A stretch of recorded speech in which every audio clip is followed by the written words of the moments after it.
Welcome to Bala cars. இப்போ நீங்கள் பார்க்க போகிற கார் பார்த்தீங்கன்னா போல்டில் பீக்கோ அப்படிங்கிற காரை பற்றி தான் பார்க்க போகிறோம். வாங்க வீடியோக்குள்ளே போகலாம். கார் பார்த்தீங்கன்னா போல்டில் பீக்கோ அப்படியோட மாடல் பார்த்தீங்கன்னா 2014 மாடல். இதோட வேரியன்ட் பார்த்தீங்கன்னா EXI அப்படிங்கிற வேரியன்ட் தான். ஓனர் பார்த்தீங்கன்னா 2 ஓனர் ஒருவன் இருக்காங்க. இது ஒரு டீசல் வண்டி தான். இதோட கிலோமீட்டர் பார்த்தீங்கன்னா 1,02,501 கிலோமீட்டர் ரன்னிங் ஆகிருக்கு. நோ சர்வீஸ் ரெக்கார்டு இதில் தான் வண்டியில் இருக்குது அப்படின்னு இருக்காங்க. சர்வீஸ் ரெக்கார்டு இல்லை. இதுக்கு இன்சூரன்ஸ் பார்த்தீங்கன்னா இல்லை. காரோட ப்ரைஸ் என்ன சொல்கிறாங்கன்னா 2,50,000 சொல்கிறாங்க. ரேட்டு குறைக்க முடியும்னு சொல்லியிருக்காங்க. குறைச்சி பேசி இந்த காரை பெப்பிங்கலாம் சொல்லியிருக்காங்க. ஏசி வந்துடும், பவர் ஷேரிங், பருண்டோ, சீட் கவர்லாம் பார்த்தீங்கன்னா நியூ கவர் தான் போட்டிருக்கு. ரிமோட் லாக் வந்துடும். இந்த கார் பார்க்கணும் இடம்னு பார்த்தீங்கன்னா தர்சன் கார் ஈரோடு அப்படிங்கிற இடத்துல தான் அந்த கார் பார்க்க முடியும்.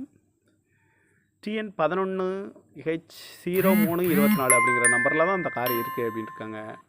காரோட